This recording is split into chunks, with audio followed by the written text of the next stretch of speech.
अस्सलाम वालेकुम नाजरीन, मैं हूं अदनान तारिक और आप देख रहे हैं यूट्यूब चैनल एंटरफोकेशन। आज हम बात करेंगे मैथ्स के लेक्चर से रिलेटेड जो हम स्पेशली बना रहे हैं पीपीएससी, एफपीएससी, सीएसएस, पीएमएस के तमाम स्टूडेंट्स के लिए। वन पेपर जर्नल मैथ्स से रिलेटेड जितने भी स्टूडेंट हैं, एस्पिरेंट्स हैं जिनकी ज़रूरत है ये सब्जेक्ट, उनके लिए हम काम कर रहे हैं। बड़े बेसिक कंसेप्ट को बड़े आसान और देसी अंदाज में मैं कोशिश कर रहा हूँ समझाने की, क्योंकि मैथ्स कंसेप्चुअल सब्जेक्ट है। हर किसी के लिए समझना आसान नहीं, हर किसी के लिए समझाना भी आसान नहीं। तो क्योंकि मेरी बैकग्राउंड डिग्री यही है, तो मेरे लिए कोशिश मैं करता हूँ कि अच्छे से आसान वर्डिंग में, बजाय इसके कि मैं स्कॉलर बनने की कोशिश करूँ या आपको डिफरेंट कंसेप्ट दूँ, तो पीपीएससी के स्टूडेंट्स के लिए, ख़ास तौर पर वन पेपर वालों के लिए जिनके पास एक क्वेश्चन आपने विद इन 40 to 45 सेकेंड में एक एमसीक्यूज आपने सॉल्व करना होता है, तो आपके लिए आसान से आसान चीज़ें, फार्मूलाज वगैरह, कंसेप्ट वगैरह लाए जाएं ताकि आपको आसानी से उस बात की समझ आ जाए। तो स्टार्ट करते हैं आज का हमारा टॉपिक। आज का हमारा टॉपिक है एवरेज। तो सबसे पहले मैं एवरेज पे फार्मूला लिखता हूँ कि किसी चीज़ की एवरेज मालूम करनी हो तो एवरेज जब भी हम फाइंड करते हैं तो हमारे पास एक से ज़्यादा वैल्यूज़ होती हैं। तो मिसाल के तौर पर इसको हम सबसे पहले फार्मूला लिखें, सम ऑफ वैल्यूज़ और नंबर ऑफ वैल्यूज़। कोशिश करूंगा वीडियो को शॉर्ट रखने की ताकि आपके लिए आसान हो जाए। एवरेज किसी चीज़ की कैसे निकालते हैं कि आपके पास लेट्स सपोज 5 से 6 वैल्यूज़ हैं, उनको सम करें और जितनी वैल्यूज़ हैं, 5 वैल्यूज़ हैं, 4 वैल्यूज़ हैं, 6 वैल्यूज़ हैं, उस नंबर को इससे डिवाइड कर दें तो आपका एवरेज निकल आएगा। अगर वो एवरेज दे देता है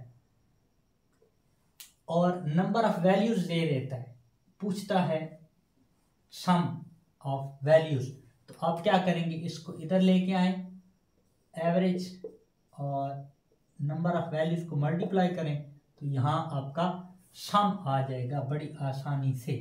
ठीक है, तो आपने एक फार्मूला याद रखना होता है, एवरेज, सम और नंबर ऑफ वैल्यूज़। ठीक है, क्वेश्चन से ही उसकी स्टेटमेंट्स आपने फाइंड करना है, अंडरस्टैंड करना है कि आपने कौन सा फार्मूला लगाना है। तो उस फार्मूले को लिखें, जो चीज़ फाइंड करनी है उसको सेपरेट कर दें। यहाँ पे सम आ गया, लेट्स सपोज हमें चाहिए नंबर ऑफ वैल्यूज़ और ये एवरेज और सम दिया हुआ है, तो हम क्या करेंगे कि नंबर ऑफ वैल्यूज़ को इधर लेके आए, क्योंकि जिस चीज़ को फाइंड करना है उसको नॉमिनेटर में ऊपर होना चाहिए, जिसको आप कहते हैं बटे से ऊपर, और ये वाली फिर वैल्यू आ जाएगी इस तरफ। ऊपर सम था हमारे पास ऑलरेडी, तो ये एवरेज आपकी आ जाएगी नीचे। ठीक हो गया जी।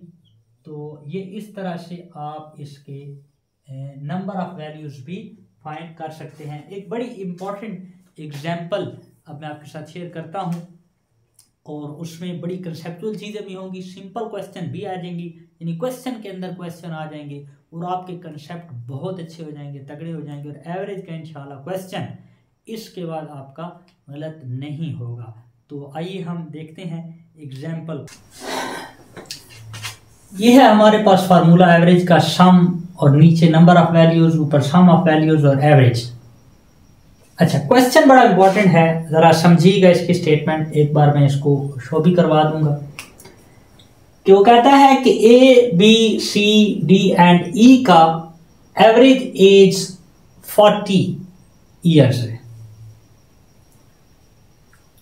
ए, B, C, D and E, 1, 2, 3, 4 और 5, ये 5 लोग हैं जिनकी एवरेज एज है आपके पास 40। दूसरी स्टेटमेंट वो क्या देता है, वो कहता है कि ए और बी, इसकी एवरेज एज है 35।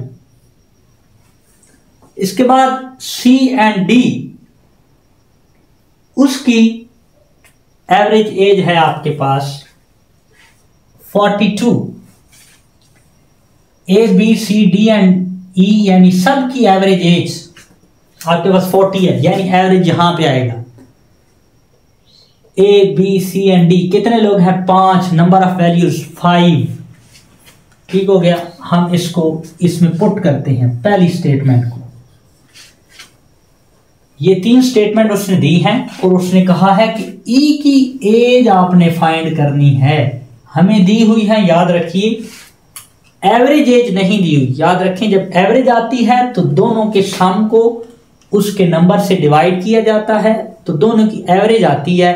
वो मैक्सिमम नहीं होती, वो मिनिमम भी नहीं होती, वो दोनों को मिला के जो दरमियान में वैल्यू बनती है वो आपकी वो वैल्यू होती है। तो फर्स्ट ऑफ ऑल हम फर्स्ट स्टेटमेंट को यूज करते हैं। तो एवरेज एज वो कहता है इन 5 की 1 2 3 4 एंड 5। तो नंबर ऑफ इस फार्मूले में जरा देखें, एवरेज एज है 40। एवरेज एज है क्या जी? 40। अच्छा, अब सम हमें नहीं पता, सम हमें नहीं पता, वो हमने फाइंड करना है। नंबर ऑफ वैल्यूज कितने लोग हैं? 5। तो इसको हम इधर लेके जाएं, मल्टीप्लाई करवाएं इससे, तो ये आपके पास सम आ जाएगा कितने लोगों का? 5 लोगों का, A B C and D. तो इसको मैं मल्टीप्लाई करूं तो ये आएगा 200। किसका? A plus B plus C plus D और प्लस ई, यानी इसका आंसर ये हमारे पास आ गया, A B C and D. यानी सम फाइंड किया, नंबर ऑफ वैल्यूज गिवन थी और एवरेज, तो ये हमारे पास 200 आ गया। अब वो कहता है ए और बी की एवरेज एज ये है 35 साल। अच्छा, ए और बी को हम सॉल्व करें जरा, तो एवरेज का वही फार्मूला, एवरेज की जगह 35 is equal to sum of 2। ठीक है, 2 नंबर, 2 यहां से मुराद ए और बी है, और नीचे नंबर ऑफ वैल्यूज कितनी है? ए और बी 2 वैल्यूज।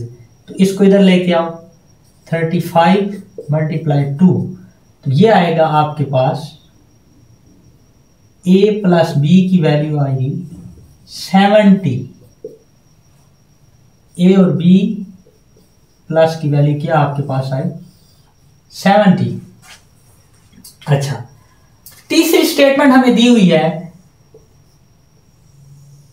सी और डी की, इनकी एवरेज 42 दी हुई है, बिल्कुल वही फार्मूला,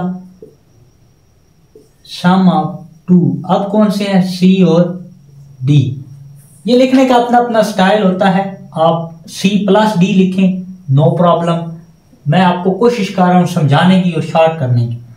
डिवाइडेड बाय 2, तो 42 मल्टीप्लाई 2, तो ये आएगी आपके पास सी प्लस डी की वैल्यू, और सी प्लस डी की वैल्यू आपके पास आई 84। सी प्लस डी की वैल्यू आपके पास आई 84, ए प्लस बी की वैल्यू आपके पास है 70, और A plus B plus C plus D plus E की वैल्यू है आपके पास 200। तो अब जरा ध्यान कीजिएगा, ए प्लस बी, ये आपके पास है ए प्लस बी। तो मैं अगर इस 70 को पुट कर दूं ए प्लस बी की जगह, तो ये 200 इज इक्वल टू 70। ये ए प्लस बी की जगह मैंने पुट किया, ठीक है, ये ए प्लस बी की जगह 70, ठीक है। अच्छा, अब C plus D, C plus D हमारे पास है 84। इसके बाद रह ही आपके पास ई जाएगा, सिंपल सी बात। तो आप क्या करेंगे, जितने भी नंबर हैं इनको दूसरी तरफ ले जाएं। 200 माइनस 70 इधर प्लस का था, ये भी इधर प्लस का, इधर आके माइनस का 84 इज इक्वल टू ई। तो ये आपका ऑलमोस्ट आंसर आता है 47। 6। ठीक है, आप कैलकुलेट करके इसको चेक कर लीजिएगा। ठीक है, सिंपल सा फार्मूला, सब में एक ही फार्मूला लगाया है एवरेज का। अगर एवरेज फाइंड करनी होती, हमें सम और नंबर दिए होते तो हम सिंपल पुट करके एवरेज फाइंड कर लेते। यहाँ पर एवरेज दी हुई थी डिफरेंट टाइप्स में, जिस तरह पीपीएससी के पेपर के अंदर क्वेश्चन डिफिकल्ट बना के दिया जाता है, लेकिन कीप इन माइंड आपने सिर्फ एक ही फार्मूला याद रखना है, उसके अंदर वैल्यूज पुट करनी आपको आनी चाहिए, जिस तरह मैंने सिखाया है। अगर समझ नहीं आती, मैं बार बार चीजें रिपीट नहीं करूंगा, क्योंकि वही बातें हैं। आप वीडियो को रिमाइंड कीजिए ताकि वीडियो शॉर्ट रहे, आपके लिए डाउनलोड करना देखना आसान हो।